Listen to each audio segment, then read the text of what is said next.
Welcome. In this video I will show you how to use screen mirroring and cast to TV on, or rather from, your Honor 600.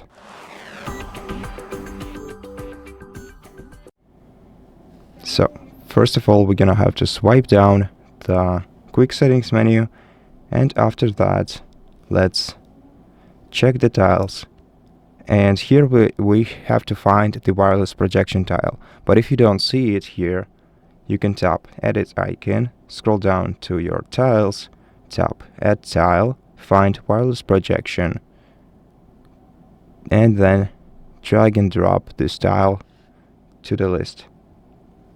Tap OK. And now let's select Wireless Projection. Now make sure that the wireless projection is enabled on your other device or on your TV. And after this, you'll be able to find your TV on the wireless projection menu. So right here on the list. Then you're gonna have to select your TV, connect to it, and then choose how you want to mirror your device. So you can either mirror the entire screen of your phone, or you can mirror the specific application.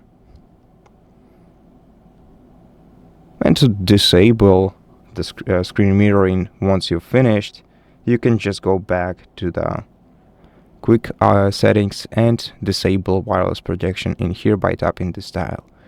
And that's it. Thank you for watching this video. If it helped you, please consider subscribing to our channel, leave us a like in the comment below, and I'll see you in the next one.